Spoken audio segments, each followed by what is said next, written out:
And so Bill is not the sole author of the book, Alcoholics Anonymous. There were two groups of AA at the time. There was the group in Akron, which is the Western Center, and there's the group in New York, the Eastern Center. So Bill wrote his story, Bill's story, and he wrote more about alcoholism. And those were the first two chapters. And then as the stories, or as the text of the book was being developed, dictated to Ruth by Bill, it was sent off to Akron and to the groups in New York so they could discuss the chapters and mark it up, what we would consider to be the first group consciences in Alcoholics Anonymous.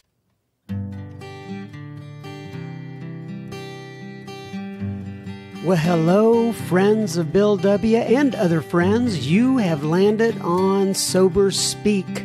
My name is John M. I am an alcoholic, and we are glad you're all here, especially newcomers. Newcomers, that is, both to recovery as a whole and newcomers to this podcast. Sober Speak is a podcast about recovery centered around the 12 steps of Alcoholics Anonymous. My job here on Sober Speak is simple. My job is to provide a platform to the amazing stories of recovery all around us. Consider Sober Speak, if you will, your meeting between meetings. Please remember, we do not speak for AA or any 12-step community. We represent only ourselves. We are here to share our experience, strength, and hope with those who wish to come along for the ride. Take what you want and leave the rest at the curb for the trash man to pick up. Hello, ladies and gentlemen. That was the voice of Mr. Jimmy D that you heard at the beginning of this episode. I know many of you have heard his voice before and know that voice, and you are going to be hearing so much more from him in just a moment. But first things first, this little old episode, the one you listen to right here, right now, at this moment that you're bending those ears toward, is brought to you by Janice and Kathleen. You know what Janice and Kathleen did? Well, let me tell you what they did, folks. They went to our website, soberspeak.com, and they clicked on that little yellow donate tab in the upper right-hand corner, and they made a contribution. Thank you so much, Janice and Kathleen, for your generosity. This episode is coming right out to you. You know, I guess I can let go of my ears now. I was kind of like pretending like I was bending my ears toward the episode a moment ago. Nonetheless, please keep in mind, and I've said it before, but I just want everyone to know again, the donations go directly to expenses related to the podcast, such as various software subscriptions and hardware associated with the show. I will never, quote, profit from the podcast, just trying to give away what was so freely given to me. This is truly service work, and thank you for trusting me with those resources. All right, so what do I want to tell you? You know, I still get a little I still get nervous when I talk in meetings at Alcoholics Anonymous, and I still get nervous when I sit down to make this little, snippet of a recording that I'm going to send out to all you all. It just and I think to myself, well, why am I still nervous? You should be over that by now. You've got up to 115, 120 or whatever it is episodes out there.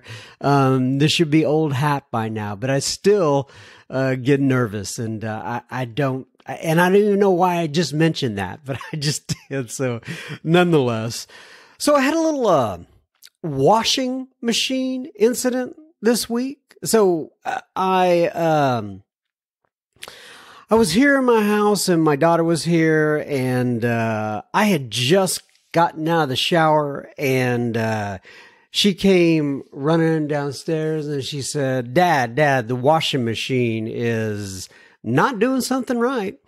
And I said, well, what do you mean? What's going on? And it turned out the water was spewing all over our laundry room and going out into the garage and threatening to come into the house. And fortunately, we were at home. And so anyway,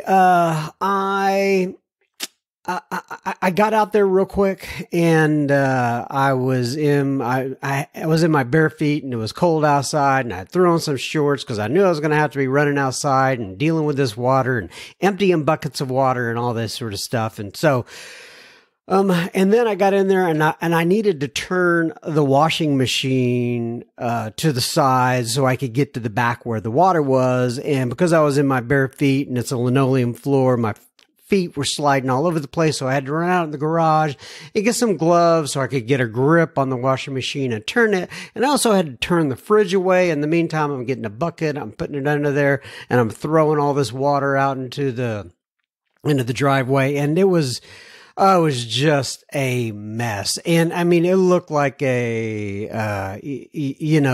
some sort of comedy scene that you would see in a movie. And my daughter was just sitting there watching me, and she was asking, can I do anything to help? And she was able to do some things to help, but it was mainly me. I just had to get back to that water and cut it off. And finally I got the washing machine out of the way, and I looked back there to where the washing machine was, where the little I don't know, spigot or whatever you call it, the thing that you're supposed to turn off.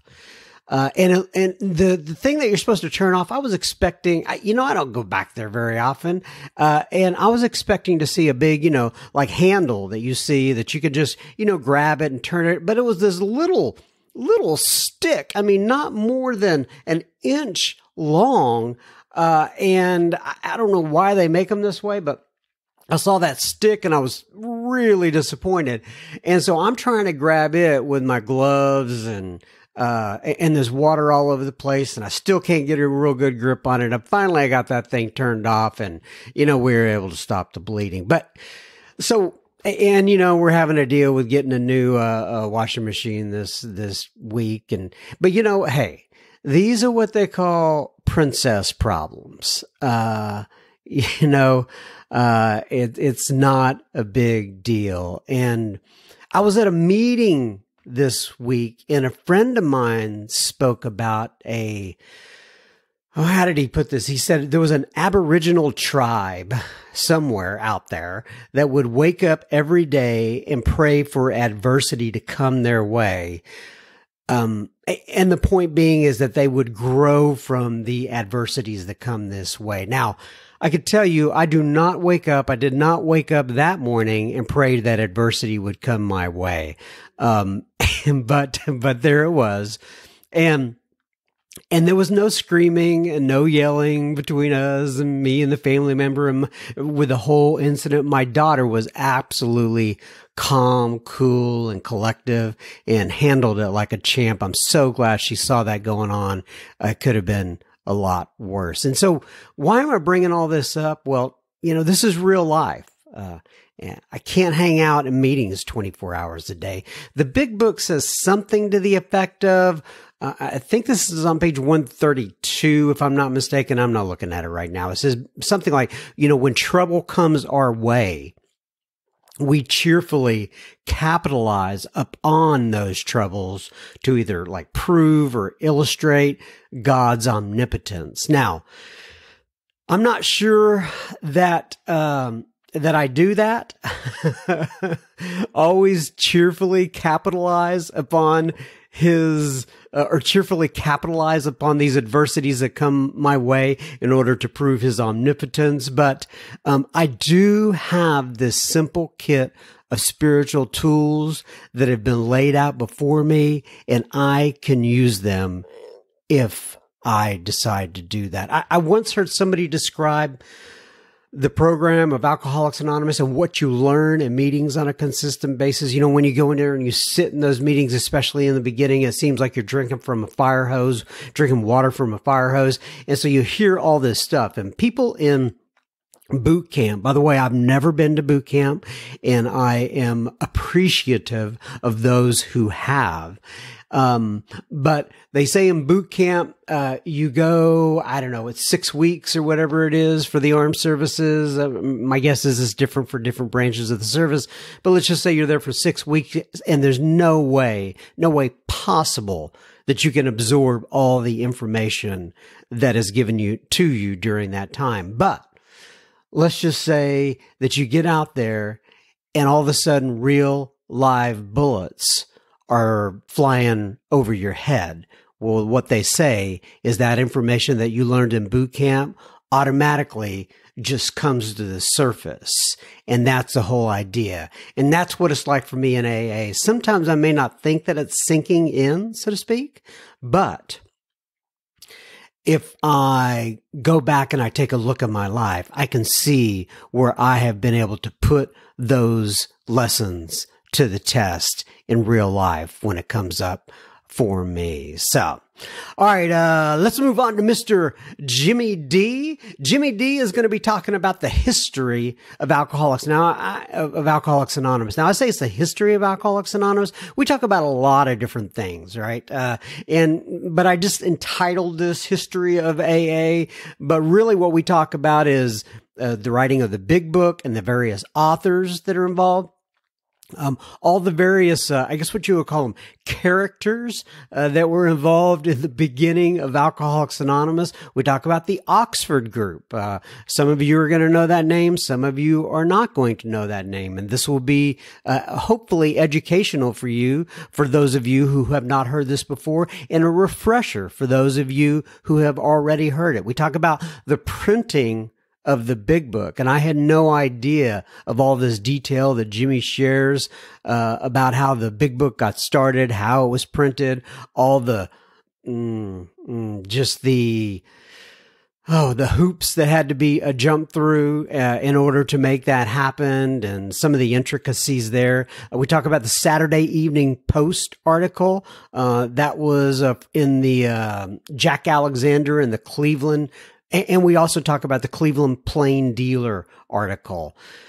So we mainly talk about, from my perspective, though, how God is evident throughout the formation of our society, Alcoholics Anonymous. So, my friends, enjoy Mr. Jimmy D and the history of Alcoholics Anonymous. Okay, everybody, so we are sitting here, one of my favorite guests. I probably shouldn't say that. It's like saying one of Go ahead, say it, say it. Say it again. Say it again.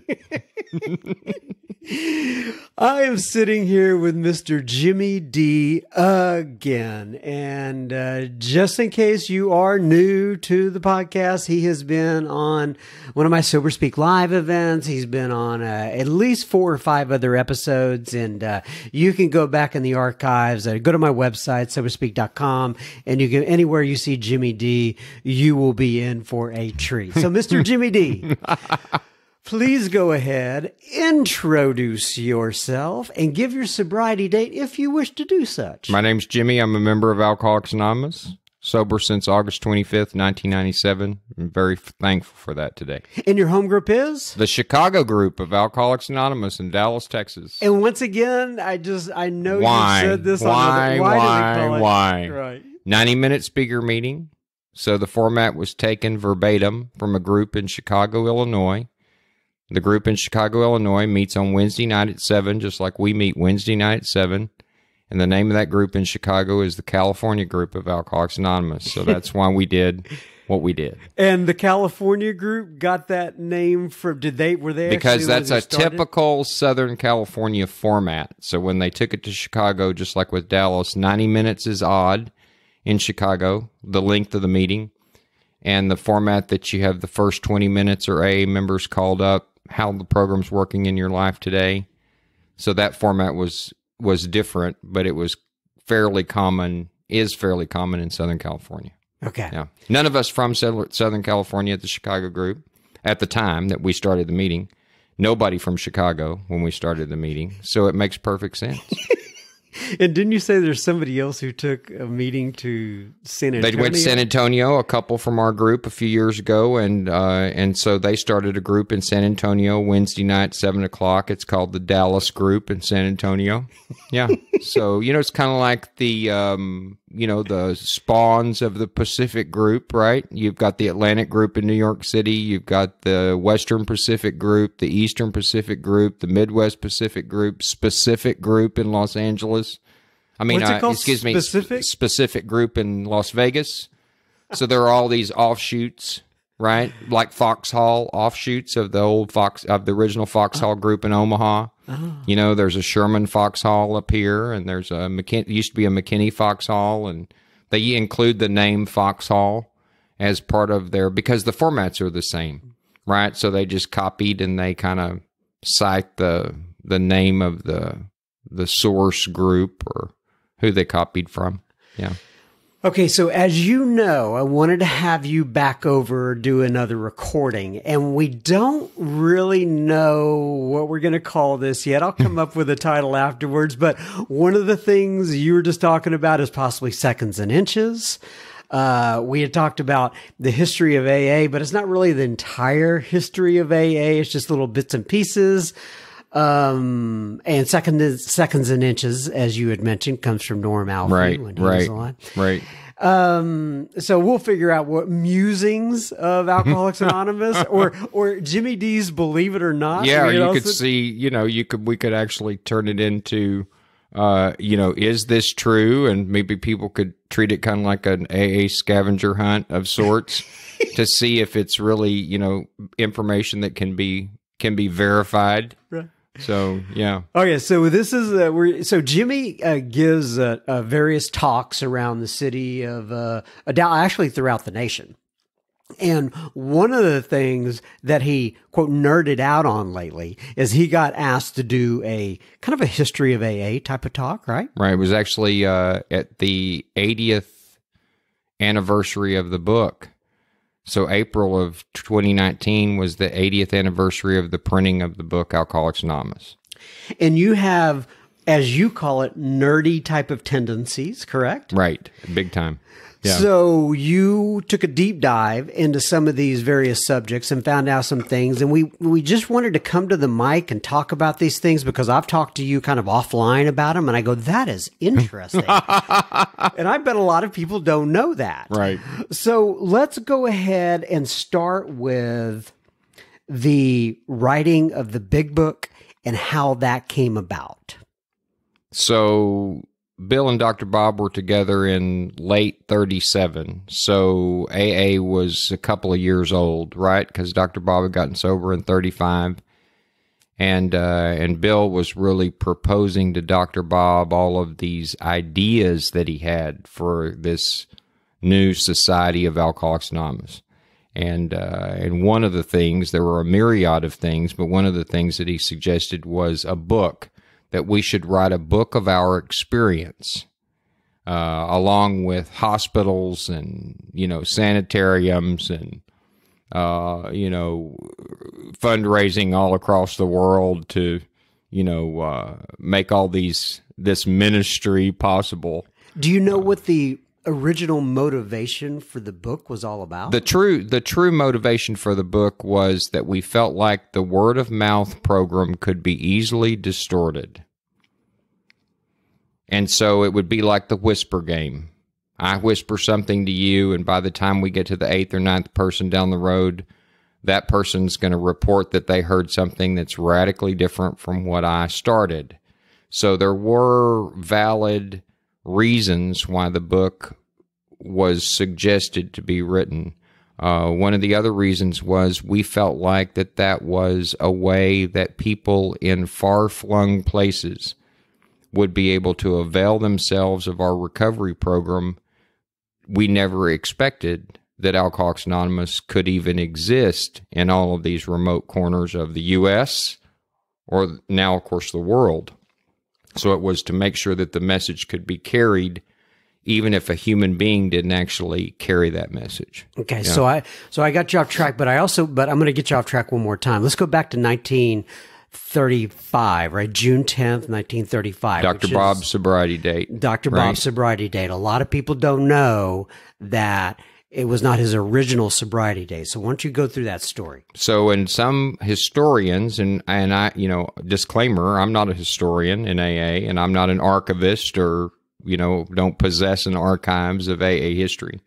But there are some people that will dispute June the 10th because, of the convention that Dr. Bob went to in Atlantic City.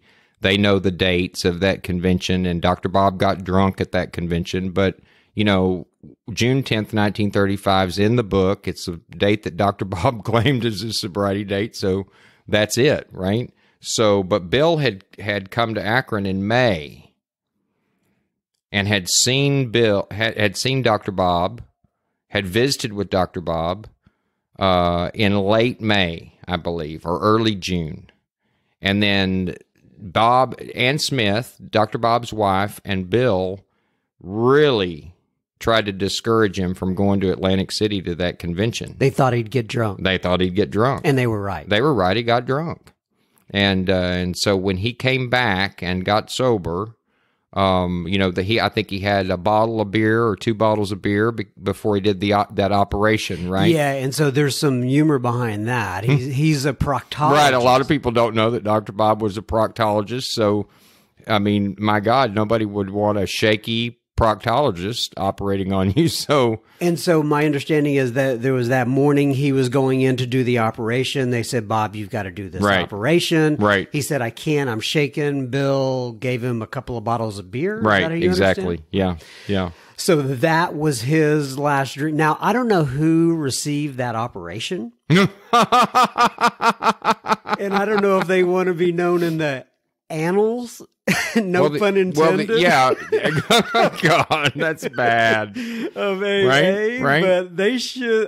Their name should be front and center somewhere. You have to expect that they were not going to get good medical care because everybody in Akron knew Dr. Bob was drunk. So they were kind of set up for failure from the beginning. So, hopefully it was all he was doing was just a little lance or something back there and not some major cutting. So it's frightening, right? It is. Yeah. All right. So this person, unbeknownst to them, is part of Alcoholics Anonymous history at that point. Right. But okay, so that was the last couple of beers he had that morning just to kind of soothe his nerves. Correct. All right. So go on from there. So then, Dr. Bob got sober, and isn't that funny? Because a lot of members of AA don't know when Bill got sober, and we're not really concerned with when Bill got sober, which was December 10th or 11th, I think, of 34. Bill was sober about 6 months, but Bill's sobriety in and of itself didn't mean anything until the message was successfully carried to somebody else. So the genesis of our society, the birthday of our society, is always celebrated Dr. Bob's sobriety date. Very interesting. Yes, because a lot of people, again, we don't, Bill obviously cared when Bill got sober, and we had a gratitude dinner, and that's really where the November being gratitude month comes from, because November was the month, certainly it's the month for Thanksgiving in the United States, but when you think that gratitude month is celebrated by Alcoholics Anonymous members around the world, and it's the United States that has Thanksgiving, the gratitude for the fact that that was the end of Bill's journey in alcoholism. And so it's my understanding that the gratitude dinner celebrated Bill's birthday, even though his birthday was early December. November is always recognized here as gratitude month. Very interesting. Okay. So now we're back to 1937 again. In other words, the writing of the book. So you said they had been together now for a couple of years. They're starting to think about documenting this process, basically. Right. What we called the word of mouth program. Now, the Akron groups were still tethered to the Oxford group. So, okay, go ahead and explain real quickly, just in case people don't know what the Oxford group is. So the Oxford group was a movement that Bill and Dr. Bob had both been associated with. It was a moral rearmament movement. In other words, it was a Christian movement, and so when Ebby was a member of Oxford, and had really carried the Oxford message to Bill, that really began a process that ultimately got Bill sober. So the Oxford groups were, it was this organization of people that were witnessing, but they were really witnessing in a Christian sense. In fact, Oxford was disinclined to endorse Bill's working with drunks because that was not their purpose. Their purpose was not about sobriety. In other words, it was about surrendering to God and becoming a more godly person. It's interesting that in Bill's example, the byproduct of that was that he surrendered to a God, ultimately of his own understanding, and he got sober. But Oxford was not going to be diverted.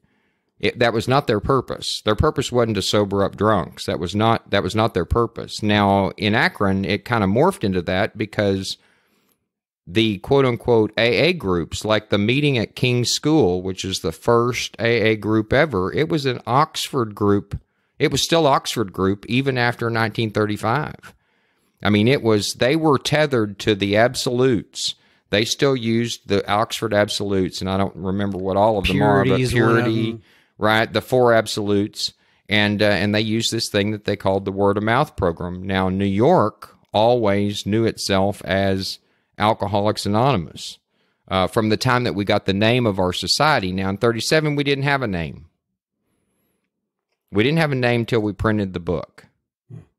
There was no name to our society. So, and then Oxford fell out of favor. Sidebar deal, but what a lot of people don't know, and the guy long dead, but Frank Buckman, who was the founder of the Oxford groups, a leader in the Oxford groups, Frank Buckman, in about 1939 or 1940, along the line, the book's going to print in 1939, and Frank Buckman, through public accounts at the time, was not, he never claimed being a fascist, but he was a supporter of Hitler. And that's really what was the death knell, for all intents and purposes, the Oxford groups in the United States. Very interesting. Okay. Wow. So, and didn't Roland went to the Oxford groups as well? Right? Roland went to the Oxford groups. Roland was never a member of Alcoholics Anonymous, to my knowledge. I don't think Roland Hazard ever joined AA. Okay, so Roland, just for folks who may not know, he was the guy who went to visit Dr. Carl Jung, right, in Europe, and Dr. Carl Jung said, basically, guys like you are, I don't have much hope for you, but sometimes there's spiritual experiences that can help these people. Yes. So then Roland came back and he went into the Oxford group? He went into the Oxford groups, and in fact, Jung said, I've never seen one single case like yours recover. Right. So that was the clang, the death knell, right? I mean, there's no possible way that you can get out unless you have this psychic rearrangement. So Roland carried the message to Ebby. Right. And then Ebby carried the message to Bill. Right. That's where Roland comes into this Correct. picture. But Roland, as far as you know, was not a member of Alcoholics Anonymous. I don't think Roland ever was a member of Alcoholics Anonymous. He just happened to be in that group. There was a guy named Sebra. There was Roland. They were the ones that personally spoke for Ebby when Ebby, drove into the person's house. I think that was up in either Vermont or upstate New York. This is all prior to Ebby getting sober. Mm-hmm. And so they vouched for Ebby, and they were members of the Oxford groups. And so that's how Oxford kind of tethered itself or brought Ebby in and gave Ebby this message. And so Ebby carried that message to Bill. It came to visit Bill. And Bill, of course, was, in his story he was not expecting that Ebby was going to bring a message of sobriety. Mm-hmm. He figured that he and Ebby were going to get drunk and talk about good old times, right?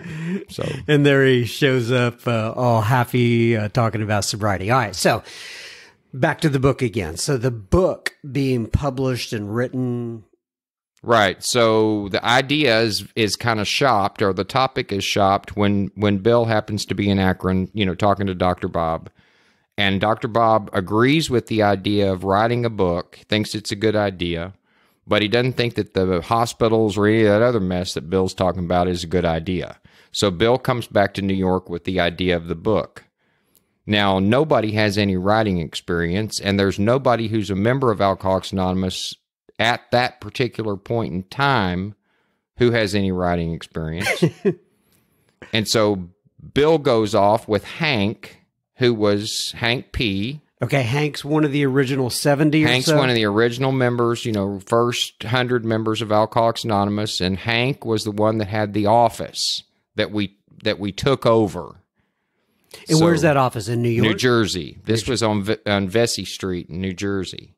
So it was called Honor Dealers. It was some sort of used car... automobiles. Like a clearinghouse of some sort, right? A car clearinghouse.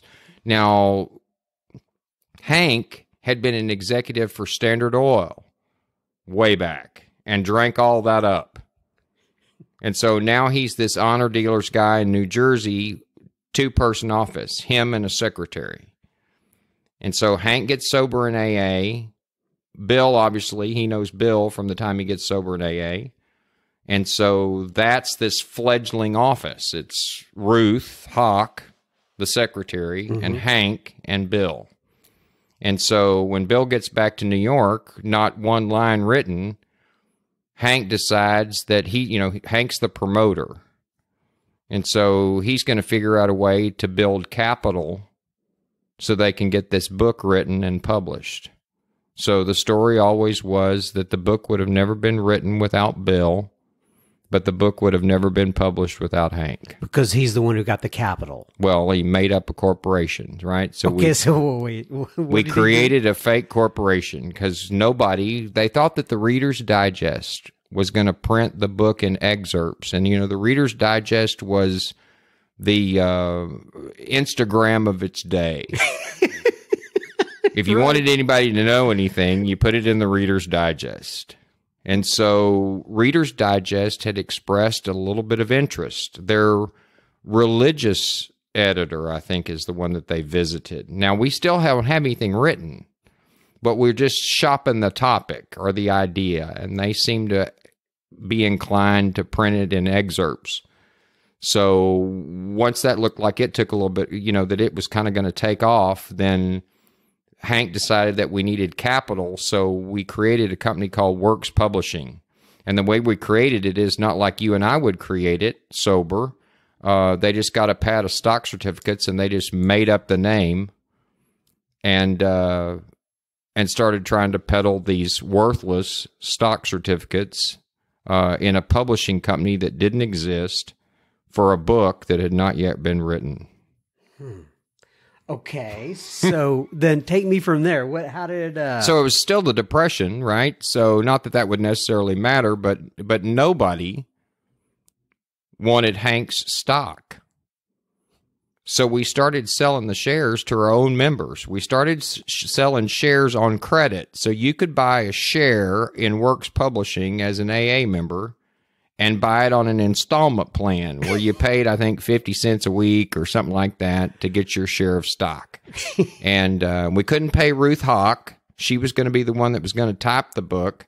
So we started paying Ruth Hawk in worthless shares of stock in the publishing corporation because we didn't even have any money to pay her salary. Did that ever end up coming to fruition for her somehow? No, the shares were purchased back. So, we own the book. This is kind of a sidebar deal, but I think it's important. So Bill owned a third of the book. Hank owned a third of the book. And the other third were shares that were either in the hands of Ruth or they're in the hands of these AA members that we had actually sold shares to, right? Charlie Towns owned some shares in that. Towns Hospital. There were people that were not members of AA that had been coerced into buying these shares, but we used some later Rockefeller money, a loan from Rockefeller that we paid back, But after the book started to sell just a little bit, like 1940, early 1941, 1942, we bought all of those shares. Bill turned his shares into the real corporation. By then, we had created a legitimate corporation. We had incorporated Works Publishing. It existed. It was a real publishing company. And so the only shares that were left outstanding were Hank's. Hank owned a third of the book, and Hank got drunk. Oh, no. Hank got drunk because he was in love with Ruth. Oh, no. And Ruth didn't care about him at all. How many millions of times could we tell that story in Alcoholics Anonymous? So what does it say? Resentment is the #1 offender. And so he got drunk. Oh. So he'd come and hang around the office, and he would complain about the fact that we were using his furniture and his secretary, that we basically took everything from him, right? Again, how many millions of times could we tell that story now? That's right. It's all their fault. That's right. It's all their fault. And so Bill said, how much would you take for the furniture? Because he knew that Hank needed money. I'll pay you for the furniture that were in the office that we're using. And I think the number that was finally agreed on was $200. And Bill said, I'll give you $200 for your furniture if you'll give me the shares in Works Publishing. And so that's how we got the shares. Wow. That's how we got them back. Yeah. Okay, so the book then actually getting published, why it's called The Big Book. Hold on just a second here. I'm gonna read a little something, then we'll continue on. All right, this is a good spot. We will be continuing our conversation with Jimmy D in just a moment. Just a reminder that you are listening to Sober Speak. You can find us on the web at www.soberspeak.com. On that site, you can also find our donate button, which you can use if and only if the Spirit moves you and you feel really good about it. Please keep in mind this is a podcast funded by you, the listener. Sober Speak is a self-supporting organization through our own contributions. We are not allied with any sect, denomination, politics, organization, or institution. We do not wish to engage in any controversy, neither endorse nor oppose any causes. All right, now back to Mr. Jimmy D. So, the Big Book. Why it's called The Big Book. The actual publication of it, when it came out, details like that. So Bill began the process of writing the book. And so Bill is not the sole author of the book, Alcoholics Anonymous. There were two groups of AA at the time. There was the group in Akron, which is the Western Center, and there's the group in New York, the Eastern Center. So Bill wrote his story, Bill's story, and he wrote more about alcoholism. And those were the first two chapters. And then as the stories, or as the text of the book was being developed, dictated to Ruth by Bill, it was sent off to Akron and to the groups in New York so they could discuss the chapters and mark it up. What we would consider to be the first group consciences in Alcoholics Anonymous. In other words, does this reconcile with my experience? Does it not reconcile with my experience? And so that's how we developed the text of the book Alcoholics Anonymous.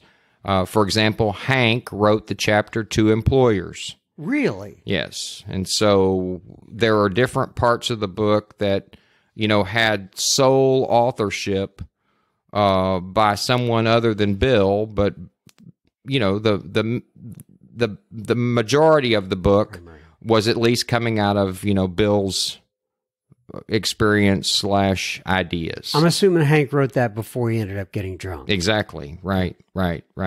So we had the text, and Reader's Digest in a subsequent visit said we had never really gotten approval. And we just don't think we're interested in any of that at all. So the Reader's Digest deal fell through. And then, of course, we have this Works Publishing thing, but we don't have any money. I mean, we've sold these shares, but the money has been spent over the period of time, the year and a half, that we've been writing the book. Bill doesn't have a job. Lois is working at Macy's. I guess she's still working in the department store, $10 a week or something like that. Hank doesn't really have a job. Dr. Bob is doing what he can. Nobody has any money. So we find a publisher at Cornwall Press, and he believed in our efforts. And so he agreed to run 5,000 copies of the book, basically on credit, because we couldn't pay him for the printing at the time that we requested the job. Now, initially, we were going to call it The Way Out. And there was a guy named Fitz. He was an early AA member. His story's in the book. It's called Our Southern Friend. I guess it's still called Our Southern Friend, the 4th edition. Anyway, Fitz was over in Washington, D.C., or went to Washington, D.C., and went to the Library of Congress because they wanted to research titles for the book. You mean you just couldn't look it up on the internet? No, we didn't have that kind of, the card catalog, the paper card catalog was as sophisticated as it got. And we found out that there were already 12 or 13 pieces of material titled The Way Out. And there had been another suggestion, and just like with so many things in AA, I don't know that anyone knows the name of the person that made the suggestion, but one of the other suggestions for the name of the book was Alcoholics Anonymous. And nothing was in the Library of Congress with the name Alcoholics Anonymous. So that became the name of the book. So when they took the manuscript up north of New York City to Cornwall Press to run the first 5,000 copies, as we would, with levels of grandiosity that are way beyond our means, we told the printer to use the best paper in the printing house, the best possible paper.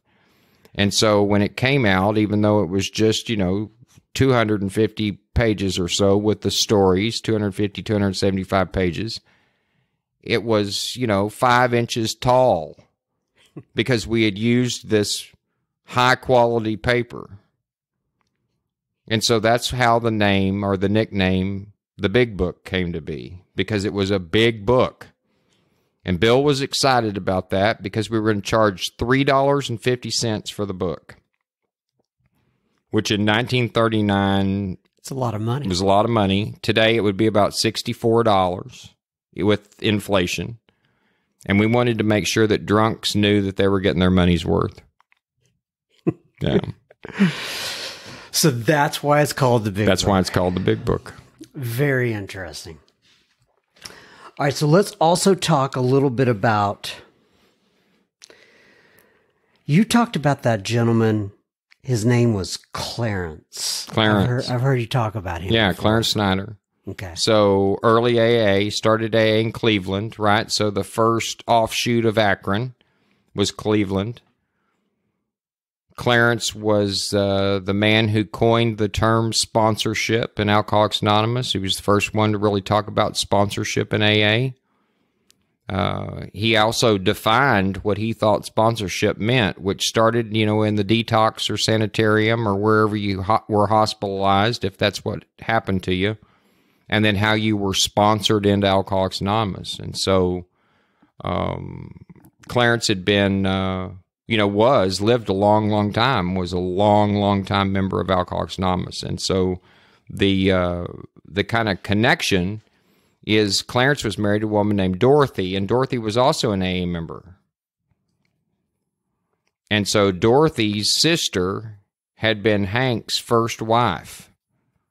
So even though Hank was over in New York and Dorothy and Clarence are over in Cleveland, kind of Dr. Bob's people, everybody had a connection, some kind or another. And so that's how some of the Akron in New York, how the Akron and New York people were, they knew each other from something that had happened in the past. Yeah, so there is incredible how many ties there are with just people knowing people and passing it on. And, right. Everyone knew somebody. Right. I also wanted you to touch on that. I've heard you tell a story before about some sort of radio station called We the People, if I'm not mistaken. More of there was some humor involved. So we printed the book. We ran these 5,000 copies of the book, and we knew that as soon as we mailed out, some, today we would call them bingo cards, little postcards, 3x5 postcards, advertising the book, Alcoholics Anonymous. I mean, Hank had a list of physicians, and so we mailed these cards to all these physicians, and so we were doing marketing of the book, and they go to the post office box, and it was crickets. I mean, nothing, not a single copy of the book, nothing, not a single sale of the book, Alcoholics Anonymous. And, oh no, of all the best laid plans. And so we felt like we needed some airtime, some promotion, and the best way to do that in '39 is before anything like television, we had the radio, and so there was a guy named Morgan who was a slipper in the group in New York, but Morgan was currently sober. And Morgan had a tie-in to this guy that had a very popular radio station called We the People. And so he was given like a 5-minute slot on the radio station to talk about, we wanted him to talk about the book. But they weren't sure that Morgan would stay sober. I mean, like it was a whole week before Morgan was going to be on the radio.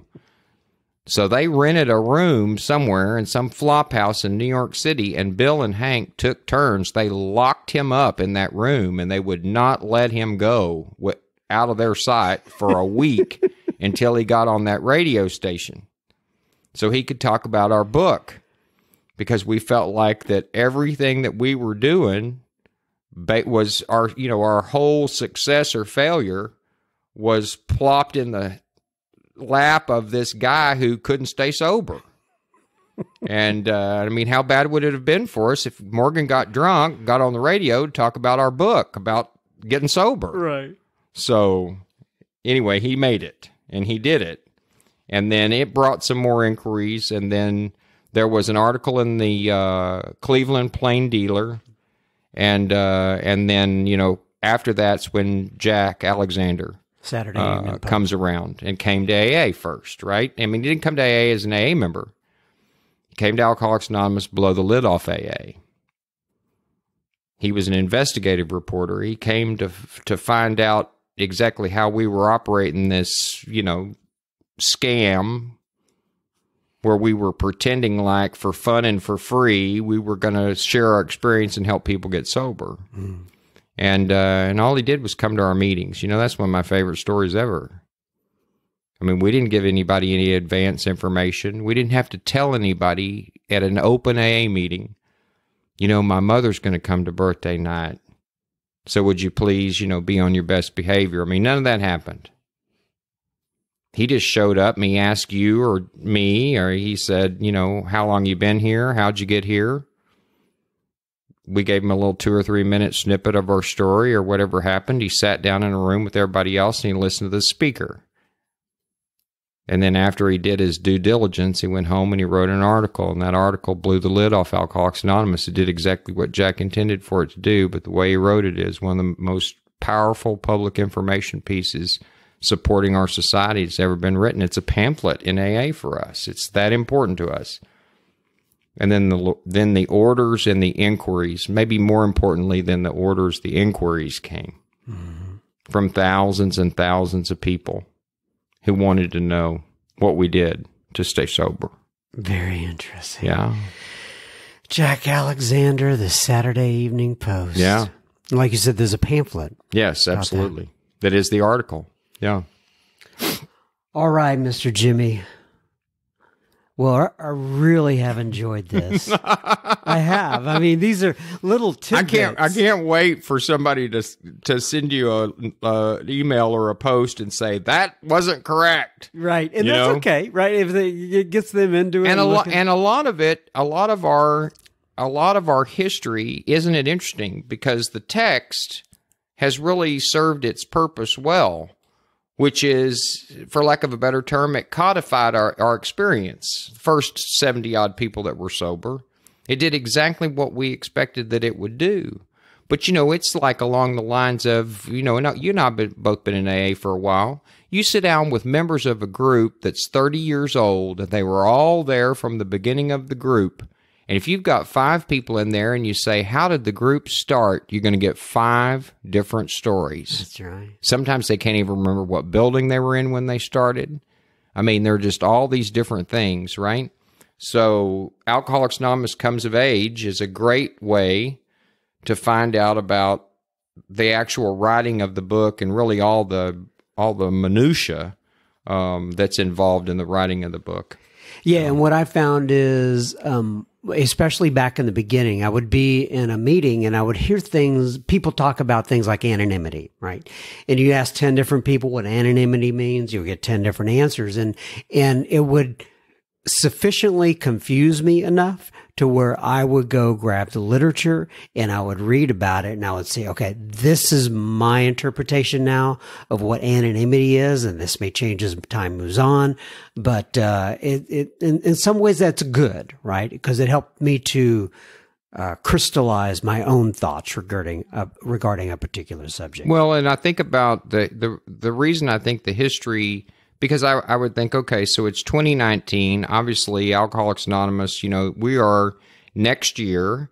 This is the shameless plug that I asked you about, the International Convention of Alcoholics Anonymous in Detroit, 4th of July weekend in 2020. So every 5 years we have the International Convention, and every 5 years for decades, we've presented a commemorative printing of the book. In other words, a milestone printing, a copy of the book.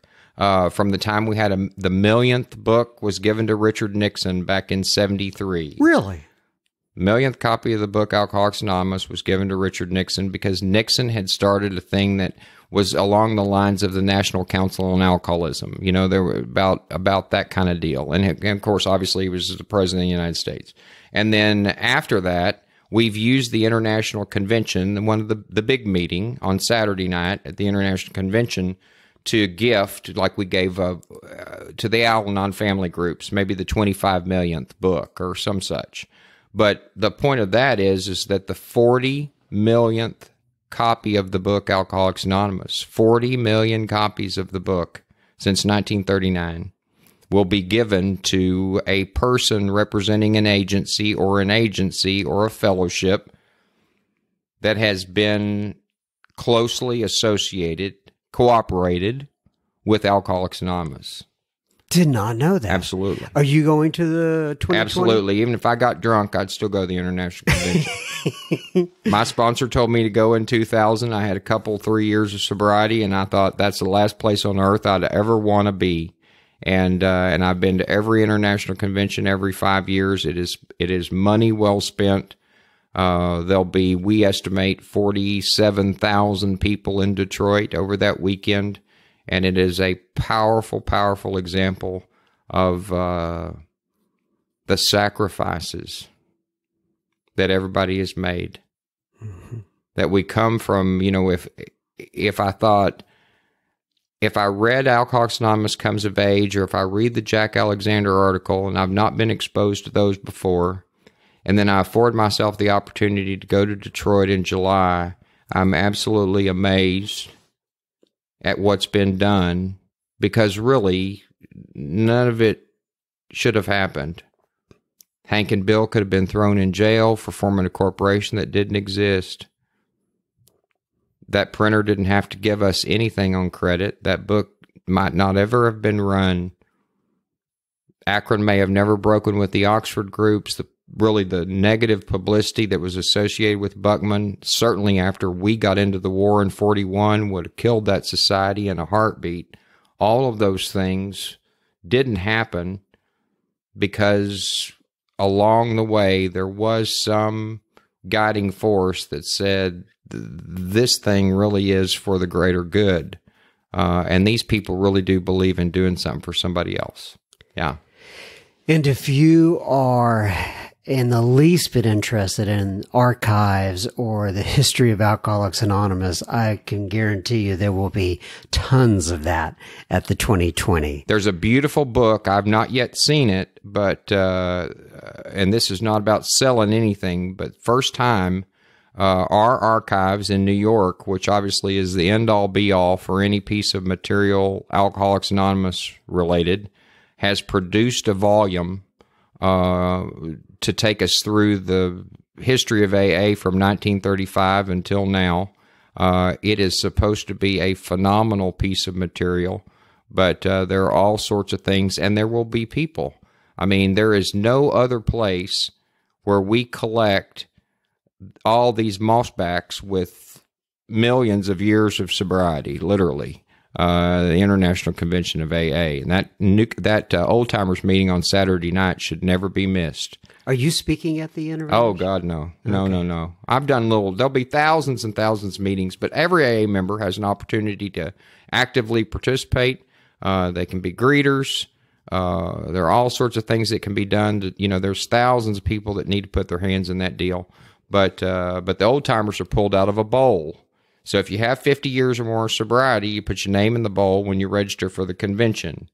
And they're pulled out of the bowl, minimum 50 years sobriety, and they're just little short 6 or 7 minute talks that are just amazing, so profound. You would think that some of the sparkle or the new would wear off after at least 50 years of sobriety, and they are so excited about being AA members. It's just amazing. Oh, I love it. Yeah. All right, so I've been to a couple of international conventions. I'm not scheduled to go to this one yet. But you're going to be, because all your listeners are going to be looking for you. That's right. Well, they may be looking for you. No, they're going to be looking for you. All right, so if y'all have any questions about either the international conventions or you want to contact Jimmy or anything like that, feel more than free to send me an email to John, JOHN, @soberspeak.com. Once again, Jimmy, thank you so much for this. I appreciate it. I'm going to read 164 from the Big Book to close us out here. It says, abandon yourself to God as you understand God. Admit your faults to Him and to your fellows. Clear away the wreckage of your past. Give freely, like Jimmy does, of what you find and join us. We shall be with you in the fellowship of the Spirit, and you will surely meet some of us, like me and Jimmy, as you trudge the road of happy destiny. Friends, may God bless you and keep you until then. Once again, Mr. Jimmy D, thanks for coming in. Thank you for having me. Had a great time. Thank you. Bye-bye. Thank you, Mr. Jimmy D, once again for sitting down with me and having a conversation. It was most enjoyable. Folks, if that was inspirational, if it was interesting, if it touched you in any way, if you take a moment to pause your device and share that with a friend or family member, that would be just fantastic. I want as many people out there to hear Jimmy D as possible, and all the other speakers that we have on the podcast. All right. Now, if you want to be part of the super secret Facebook group, email me your email associated with your Facebook account to John, JOHN, @soberspeak.com. And if you are not following me on Instagram, come on now, get on it. I'm at @soberspeak, all one word. You're welcome to follow us there on Instagram. All right, now for a little bit of a listener feedback. And today, Mark writes in, and Mark says, "Hi, John. My Al-Anon girlfriend living in Kansas City listens to your podcast. Her son is her, quote, qualifier, unquote." Just in case you're not familiar with that term, qualifier, it's an Al-Anon term. I'm not going to go into it right now. But nonetheless, I live in Sarasota, Florida since 1999. I own a pizza joint for 21 years now. Been sober for almost 9 years, coming up on February 7th. We listened to your 100th episode together last night between the Dolly Museum, shopping, and late night ice cream. Enjoyed the show. I'm always looking for ways to enlarge my spiritual life, so maybe your podcast will fit into my daily recovery. Well, hope we can too, Mr. Mark. I am no longer hopeless. It took a lot of work to get to live page 133. Keep coming back, Mark R. And just in case you're out there and you're wondering what's on page 133, well, I know what he's talking about, but I'm going to let you look it up. Page 133. It's a great page. You're right, Mark. And hello to your Al-Anon girlfriend. Glad you guys are listening in to Florida. And send everybody a Sober Speak a pizza? No, that's weird. I don't even know why I said that. But I'm glad you have a pizza joint nonetheless. Anyway, Damon writes in and he says, "Hey, John, welcome to 2020, mate. A new year of hope and gratitude with a sprinkling of love and happiness to you and your family." Well, I'm feeling better already. Thank you, Damon. I've been thinking, I know it's dangerous, but hey, it's what we alcoholics do and love to do. Yeah, you ever heard the old joke? It goes just like that. It says, 3 words you never want to hear an alcoholic say is, I've been thinking. Anyway, he says inventory, especially for the newcomers to AA, the newly sober, not in the room. So, S-O-O-O-O-O-O. When I first got sober, he says, I had some pretty massive, in all capital words, in all capital letters, resentments, like deadly, nasty, evil, boiling hate. You know how they are. Yes, I do. I didn't have a sponsor at the time, so I listened to a lot of podcasts and AA speakers, and I found I could take inventory over my resentments a little at a time, and when they cropped up and gave me the urge to rage and drink, and reduce or dilute the resentments to help the cravings pass. A sort of pre-sponsor mini-step action to beat craving. Well, that's a good way to go about it. It's a good process. I'll give you an example. Well, thank you, Damon. I'm looking forward to an example here. I had a pretty good one against someone who I thought had hurt me. Don't we all? I sat with it and I looked at it, all the angles of the resentments, and analyzed the real events and the situations that had caused my anger to warp how it really happened to suit how I felt about it and how I used to drink. Yeah, we call also that rationalization, and but I'm very familiar with the process. I've heard about other people doing that, Damon. Just kidding. Anyway, he says, F them. He spelled out the word with a little asterisk in there. He says, they hurt me! Exclamation point. Why should I let them get away with that? Exclamation point. That's what we do, right? Well, that's what we do, Mr. Damon. Then it hit me. My resentments can only be solved with compassion and empathy for others. And in return, I give myself some compassion to heal a little. Man, in all cap letters with a couple of exclamation points, when I first realized that it lifted a lot of pain. When I realized that, it lifted a lot of pain from me. Thinking about the person who resented me, how they felt, and how they feared, and their life and hopes for the future were at that time. And most importantly, how they saw me and maybe tried to protect themselves from my will and my wishes at the time caused them to act the way they did. Like a cricket bat to the noise. No, like a cricket bat to the nose, mate. Okay. Oh, yes, yes. Now that is not a term that I am familiar with living here in the United States of America. Did I get that right? Did I say that in Spanish? Anyway, living here in the United States of America, I have never heard that term. Like a cricket bat to the nose, mate. Yes, hurt, but it opened my eyes wide. So I was thinking, here he goes thinking again, could you maybe explore a little in the podcast, ask someone of your guests, how do they practice taking quick on the spot inventory, quote, in the moment, unquote, and a keep the rage at bay tips list, if you will, to help those who don't work the steps, don't have a program or sponsor, but do have resentments that won't lift because of the cycle of perception, not allowing it to be seen for its real situation. Great work on the podcast, mate. I love the episode with Samara. Well, speaking of Samara, she will be at our next live event on March 20th, and I'm so looking forward to having her there. Nonetheless, I laughed hard at her social hand grenade episode. Great work from you and the team as always. If you see her, please tell her from me it was a puka, P-U-K-K-A, from a fellow Londoner who thinks she is a shining light for recovery. Now, a puka, I am going to have to look that up. You think I would do that kind of stuff before I actually get on here and do listener feedback, but I don't. Anyway, it was a puka. It could be a puka. It could be I don't know if I'm pronouncing that right. Nonetheless, anyhow, geezer is what he calls me.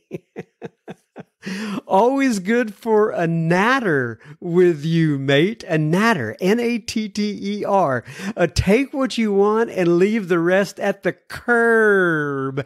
Two big smiley faces. Be cool, stay strong, and keep spreading the love. Thank you, brother Damon. Well, thank you, Damon, for all of that feedback. I passed along your comments to Miss Sumera, and she was most thankful to receive them.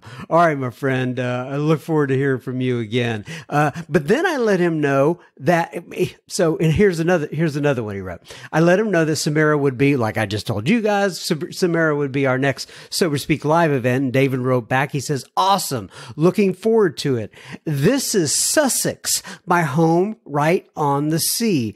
A cold, wintry morning that tickles the skin and makes me feel alive. Happy to be sober and free. Much love, mate." Oh my goodness. And he sent me 4 pictures of the scenery right out his home in Sussex. And it is absolutely beautiful. And I want to tell you this also. He follows me, Damon follows me on Twitter, and he posts a lot of really cool stuff on Twitter for sober people. And I'm not on Twitter a whole bunch, but his handle, do I have that right? Is that what you call it? A handle? I've been over this before, but you think I would look this stuff up before I get on the podcast, like I just said about 3 seconds ago.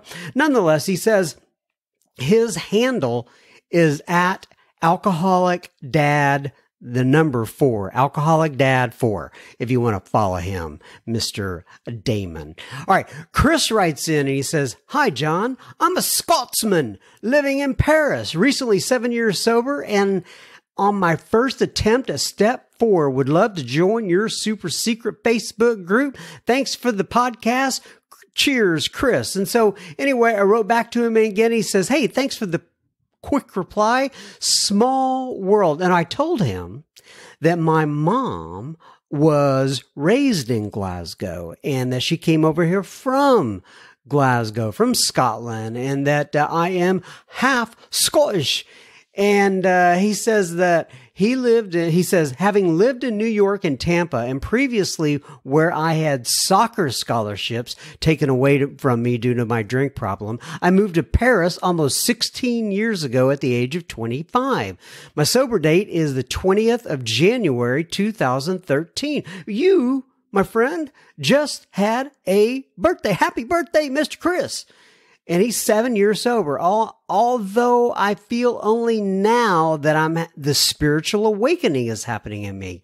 I feel that I have matured with the program, and with my sponsor, I'm doing the steps for the first time.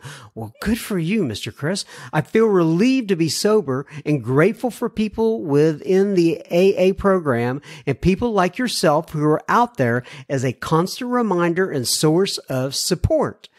Happily married with 3 kids, one who could not have been born if I did not stop drinking. And there, my friend, is the power of the program.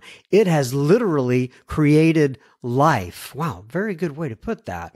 I am a business owner, and my life is better today than it ever would have been with alcohol. I discovered your show, John, on a long drive back from Glasgow to Paris, and I loved it.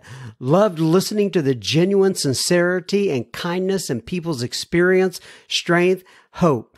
Do you know exactly where your mom was from in Glasgow?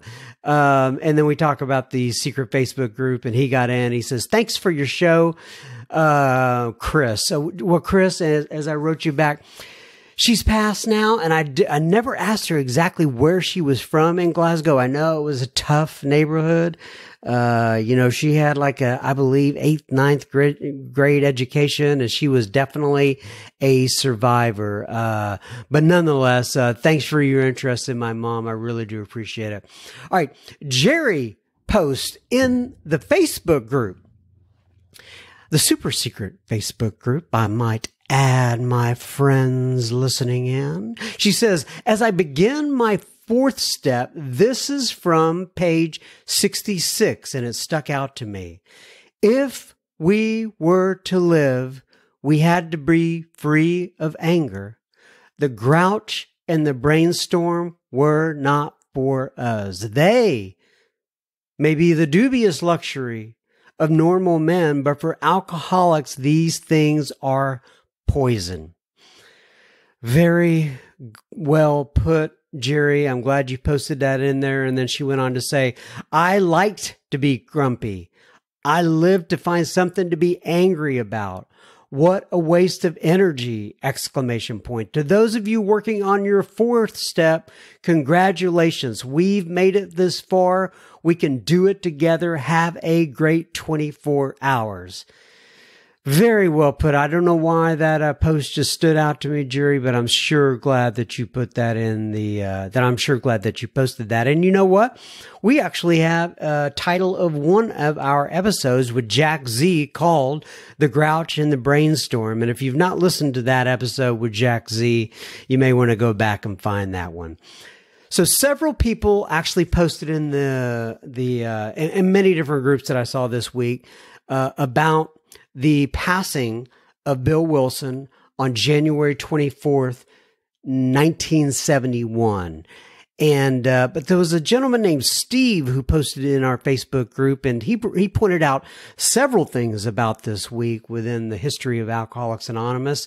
And I really liked it, and I wanted to read it. He said, on January 24th, in 1918, Bill Wilson and Lois Burnham were married days before he was sent to Europe in World War I. On January 24th, 1945, the first black group for Alcoholics Anonymous was created in St. Louis. And on January 24th, 1971, Bill Wilson died in Miami, Florida, only weeks after sending a postcard to Senator Harold Hughes of Iowa saying he wanted to live long enough to see Hughes become president. Now, I've not fact-checked any of that. I'm assuming it's accurate. If you find out otherwise, you can send me a notice letting me know. But I thought that was all very interesting. And then on January 25th of 1915, Dr. Bob Smith married Annie Ripley. And then finally, on January 26th, 1971, the New York Times published Bill Wilson's obituary on page 1 of the New York Times. I found all that very interesting. I thought it was very apropos to read some of that, especially on this history of AA, that what we're calling it, episode that you just listened to. Hopefully you just listened to it. Anyway, all right, everybody. Once again, I love you. Thank you for giving me meaning in my life. Thanks for being on this journey with me. God bless you. I take this 1 week at a time. I will most likely be back next week. Say that every week. And so far, I don't think I've missed a week in about 2 years, something like that. So if you're here at the end of this listening to it, you guys just hear me kind of just kind of ramble on now. So anyway, God bless you. I'll talk to you soon. Bye-bye.